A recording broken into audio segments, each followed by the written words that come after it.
हरि ओम श्री मयंगिलिम सौ चिष्ट गणपति महात्मने नमः।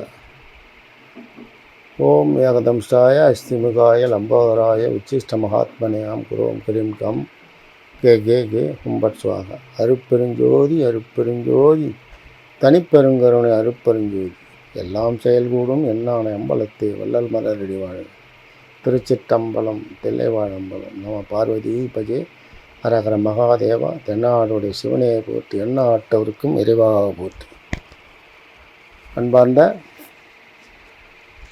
உலகத்தமிழ் மக்களே, என் உயிரிலும் மேலான என் சிவ சொந்தங்களே, உங்கள் எல்லோருக்கும் பிரம்மஸ்ரீ வீரப்பன் சபதி அடியேன் கோடான கோடி நமஸ்காரம். இப்போ இன்றைக்கி நாம் எதை பற்றி பேச போகிறோம்னா, இறைவன் வருகையை அடியார்கள் அறிவார்கள் என்ப தலைப்பில். இறைவன் வருவதை யாருக்கு தெரியும்? இதெல்லாம் இருப்பது இறைவன் வரை அடியார்கள் மகான்களுக்கு இதனுடைய தத்துவம் தெரியும் தான் இறைவன் வருகையை அடியார்கள் அறிவார்கள் என்ற தலைப்பு. இப்போ ஏன் ஒரு மகானும் ஏன் தெரியும்னா, பற்றற்று ஆசை எல்லாமல் அறுத்து ஆசை அறிமின் ஈஸ்வரனோட நாயின் ஆசை அறுத்து பற்றற்றவனே ஞானி.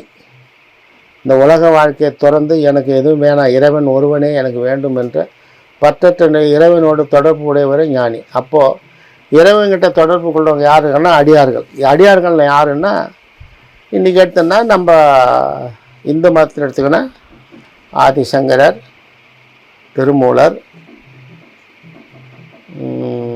அப்பரர், சுந்தரர், மாணிக்க வாசகர், திருஞான சம்பந்தர், நால்வர் கால இவங்கெல்லாம் இறைவனுடைய தொடர்புடையவங்க. இறைவனுக்கு தாசமார்க்கம்னா நண்பனாகவும் பிள்ளையாகவும் சிநேகிதனாகவும் அப்பாவாகவும் தொடர்பு கொண்டு அவங்களோட இறைவனுடைய அருளை பெறும். அதுக்கு தான் சொல்கிறாங்க, அதாவது இறைவனை கூப்பிடுனா நாத ஒளி தான். நாதம் என்பது என்ன? ஒளி.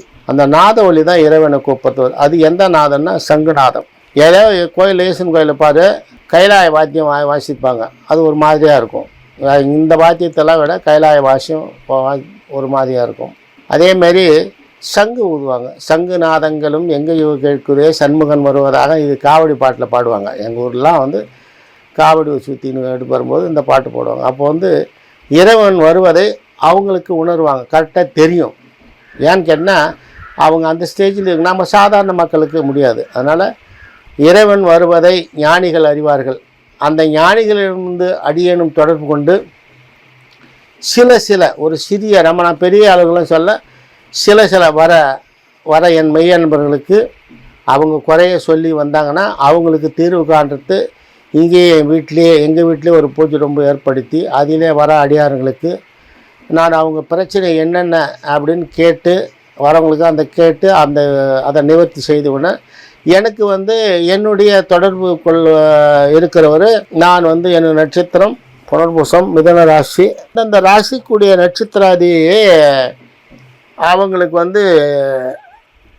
மகான்களே அவங்களுடைய தேவை பூர்த்தி செய்வாங்க. நம்ம ஈஸ்வரங்கிட்ட சிவங்கிட்ட போகிறோம், தியானம் நமச்சிவாய மந்திரத்தை சொல்லி தியானம் போட்டோம். ஆனால் நம்மள மாதிரியே மகான்கள், இப்போ என் நட்சத்திரம் புனர்பூச நட்சத்திரம் தத்தாத்திரேயர், இதில் வைத்தீஸ்வரன் கோயில் இருக்கார் தத்தாத்திரேயர் சிவஜமாதி.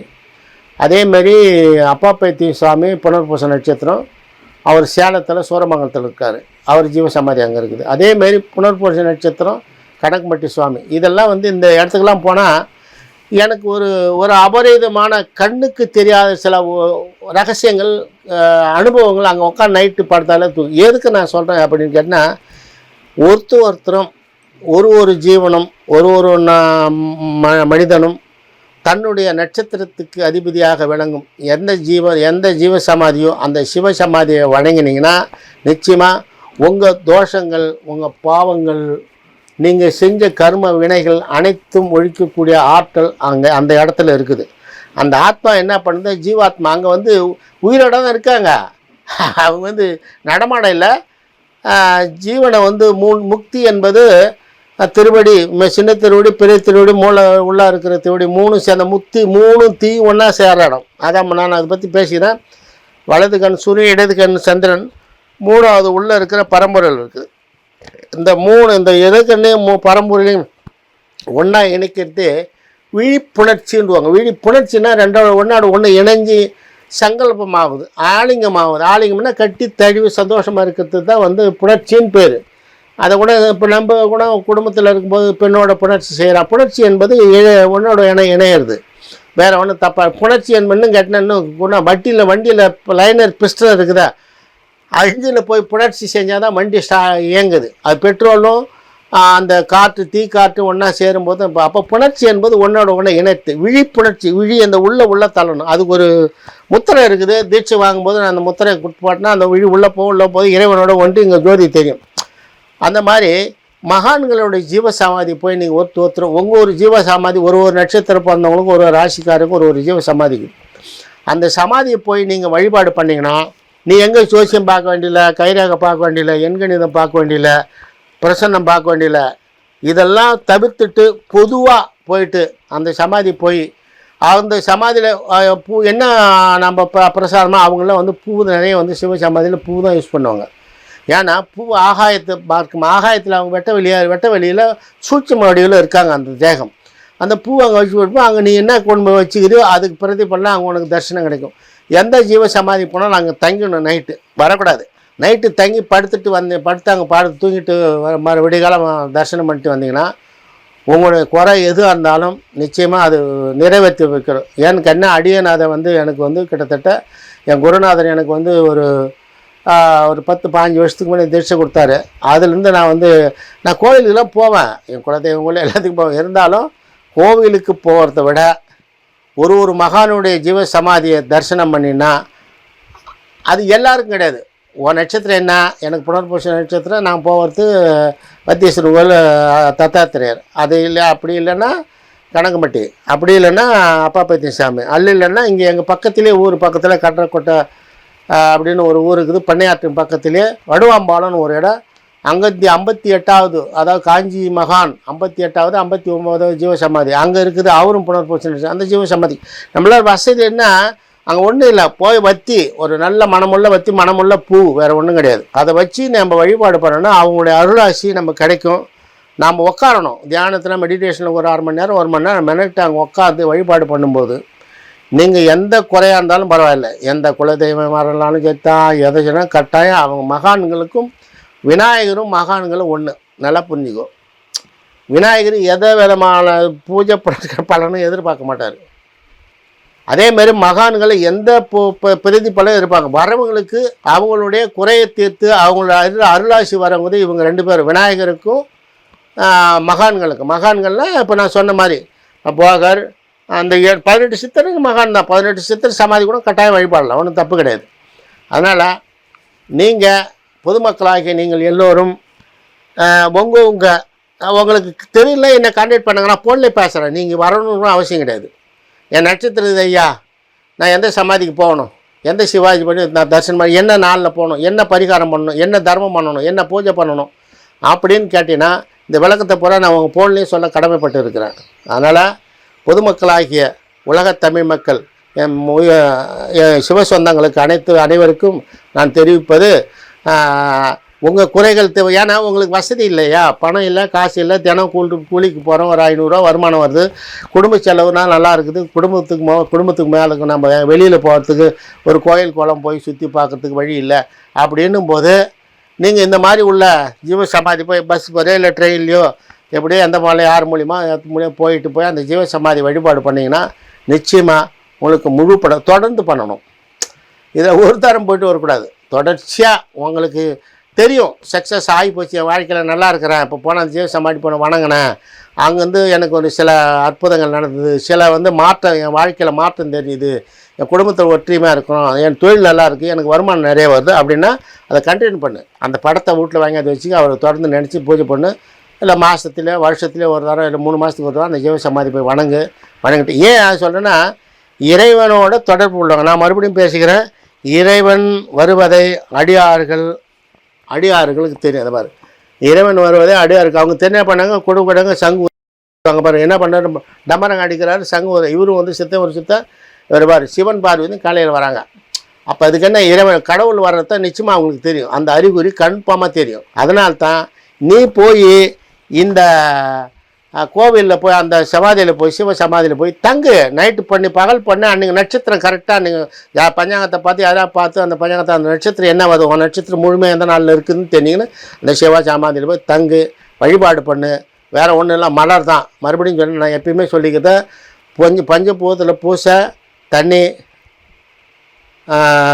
விளக்கு, நெருப்பு, அது மண்ணுக்கு பிரசாதம், ஒரு கல்கண்டு வாங்கி போய் கொடு, ஆகாயத்துக்கு பூ, வத்தி.